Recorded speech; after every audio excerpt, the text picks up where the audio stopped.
that's what I think about this whole entanglement situation. Will, my brother, you should blame yourself. This is what I was made to do. I was born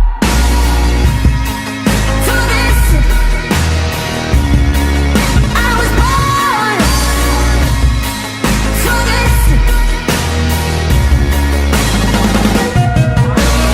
Nothing gonna stop me now. What's going on, everybody? Welcome back to yet another video. My name is Tonda Taravinga, and in this video series we go through digital marketing tips, tactics, and advice. I just give you guys and tell you everything that I'm practicing every day for my clients currently in my digital marketing agency. Now today we're going to be talking about something a bit different, okay?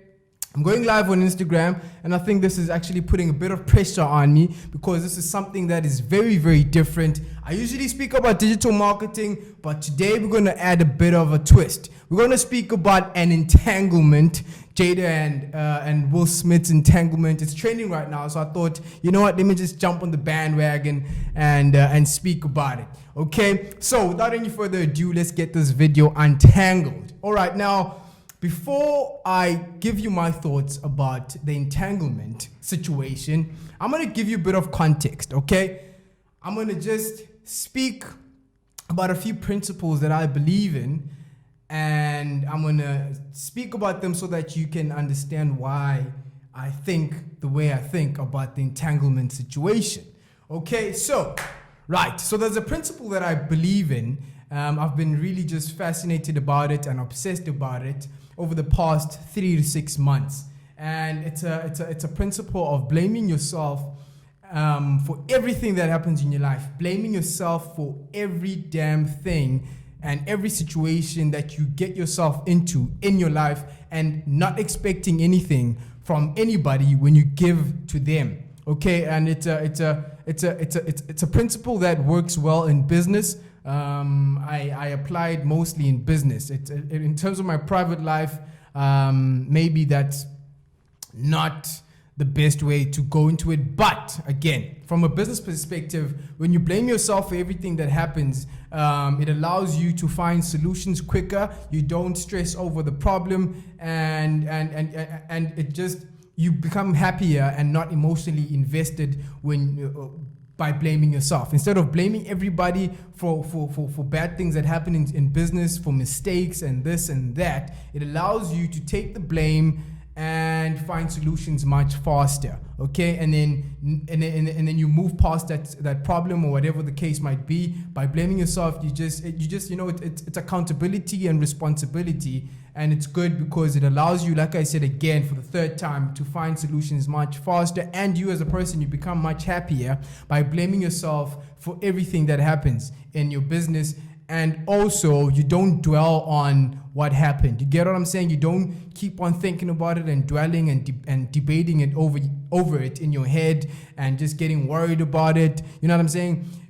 When you blame somebody else for all of those things, you start having all of these crazy thoughts and getting worried about how they feel. And you know what I mean? It's just an emotional burden to blame somebody else. And then also, giving things without expecting anything in return is also a principle that I've been very fascinated about. Again, it makes you not emotionally invested in the whole situation. When you give without expecting anything, when you give say a client some work or a person some work, in my case it would be digital marketing. When I give up my services, sometimes I give them without expecting anything in return. You know what I mean? Because I got a call coming.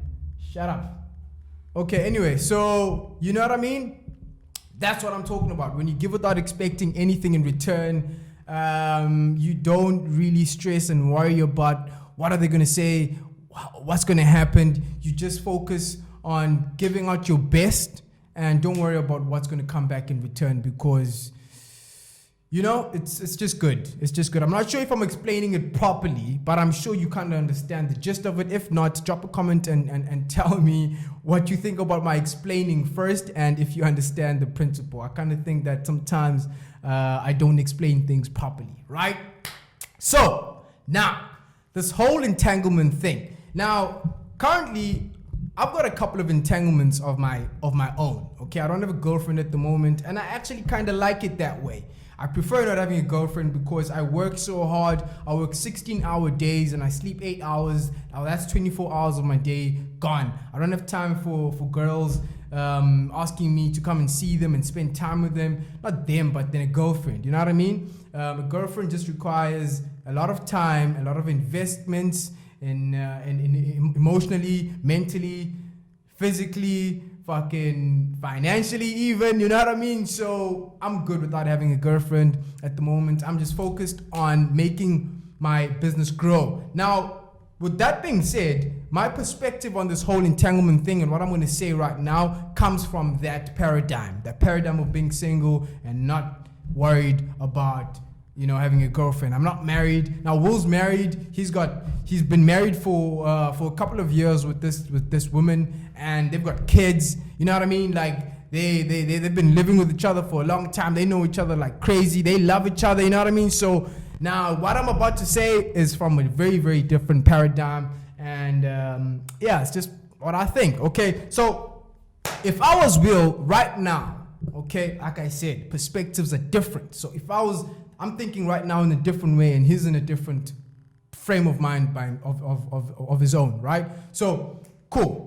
If I was Will right now, what I would do after Jada told me that, I would blame myself, bro. First thing I would do is I would sit down and talk to myself and be like, okay, T, now, what did we do wrong? Okay, now this is me and me, right? What did we do wrong that led, okay, wait, you know what? I'm ending this for those of you who are watching on Instagram. If you want to know the rest of what I'm going to say or what I think, go and watch this video on Facebook. So it's gone. If you want to know more, watch it on Facebook. Bye-bye. Now, I would sit down with myself and blame myself and ask myself, okay, T, what did we do wrong that led for my wife to cheat? I would just blame myself and think to myself, there's something that I did or something that I didn't do that led to her cheating. Probably I wasn't giving her enough time. I wasn't spending enough time with her, you know. Maybe I was just not giving her enough emotional love, emotional support. Maybe I was not helping her mentally, you know, with maybe she you know, some people need some mental reinforcement and some emotional love and all of that stuff. So maybe I was not giving her support, love, comfort, closure, you know, because I'm focused on building a business. You know what I mean? I would blame myself and think to myself, there's something that I did that led to this. I'll definitely do that 100%. I promise you. Okay? I promise you. That's what I would do.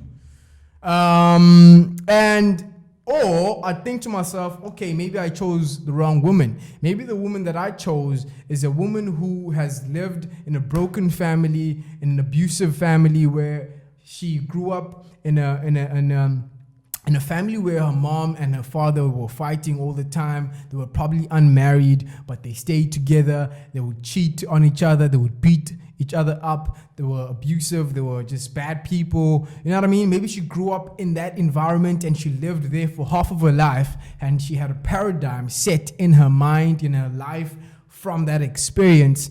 And then I came and I married her, or I dated her. You know what I mean? So I would think to myself, okay, then it's my fault for choosing her. You know what I mean? Maybe this woman she's not right for me. Now, whose fault is that? Are you going to blame her for growing up in a family like that and then like do what, like, I don't know, blame her for that and then make her feel bad for that and like, I don't know, like stay with her but then still make her feel guilty? And yeah, you know what I mean? I don't know what people do, argue with her and say, you the bad person, why did you no, bro, why are you blaming her? Blame yourself. That's what I would do. I would blame myself and say, I could have chosen a better woman, or I could have given her more love. Either or. You know what I mean? So that's what I think about this whole entanglement situation. Will, my brother, you should blame yourself. There's something you didn't do, or there's something that you did do that led to this. You could have given her more love. You could have been there for her. You know, you could have given her what August gave her that you couldn't have. You know what I mean? So that's what I think. about this whole entanglement situation. All right. Anyway, without any further ado, I will see you on the next one. Cheers.